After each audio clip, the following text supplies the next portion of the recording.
इसको देखा विहंगम दृष्टि से। इसमें कई भयंकर त्रुटियां हैं। ये आधा तीतर और आधा बटेर है। ये नियोजित भी रखता है, यह राजकर्मी भी देता है और राजकर्मी नहीं भी देता है। इसलिए हमने माननीय मुख्यमंत्री को सूचित कर दिया है कि आप फैसला लेने और बिहार गजट में प्रकाशित होने यानी अधिसूचना जारी होने की तिथि से तमाम नियोजित शिक्षकों को राजकर्मी का दर्जा दें। और इसमें जो आपने प्रावधान दिया है, आपने पूरा पढ़ा ही नहीं। मुझे विश्वास है कि एक बार आप पूरी नियमावली पढ़ लीजिए शुरू से अंत तक। यह जो विशिष्ट शिक्षक और विशिष्ट अध्यापक इस प्रकार से विसंगति पैदा नहीं कीजिए, यह अपमानजनक है।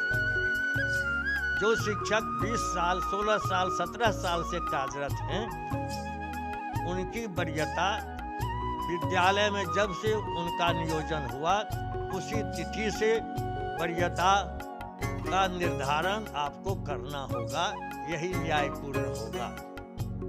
तीसरी बात, ये सामूहिक स्थानांतरण आपने लिख दिया कि आप चॉइस दीजिए 3 जिले का और जब वहाँ योगदान कीजिएगा तब से आपको विशिष्ट शिक्षक माना जाएगा। हम लोग इसका घोर विरोध करते हैं और इसलिए कि आपने ठग लिया, प्रारूप प्रकाशित किया कि हित वर्ग लोग जो हैं शिक्षक संगठन अपना सुझाव दें। जो प्रकाशित किया आपने हम लोगों के सुझाव के लिए, उसमें ये प्रावधान नहीं थे।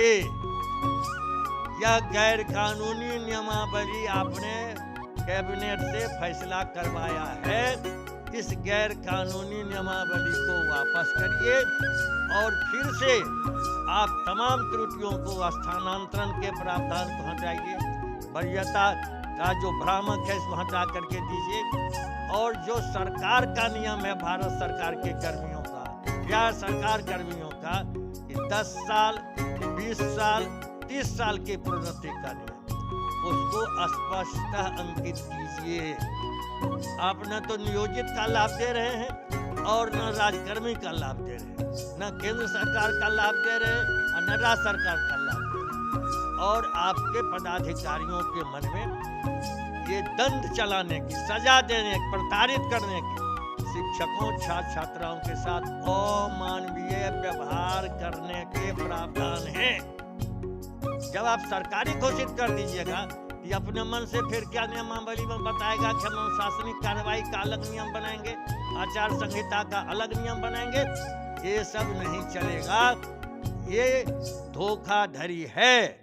इसलिए आप इन तमाम विसंगतियों को, जो शिक्षक विरोधी, शिक्षक विरोधी और छात्र छात्राओं के विरोधी है, इसके अतिरिक्त जो शिक्षा विभाग ने संघ संगठन पर प्रतिबंध लगाने का और 5 बजे तक हमारे सुकुमार बच्चों का जो आपने समय निर्धारण किया, जो रूटीन बनवा दिया आपने केंद्रीकृत, यह भी राष्ट्रीय स्तर का जो बना हुआ है नियम कानून और भारत के संविधान 21 का जो मौलिक अधिकार है, बच्चों का शिक्षा का अधिकार, इन तमाम का आप उल्लंघन करवा रहे हैं। भारत के संविधान के मौलिक अधिकार का ये अपराध है, उस पर दंडात्मक कार्रवाई देना।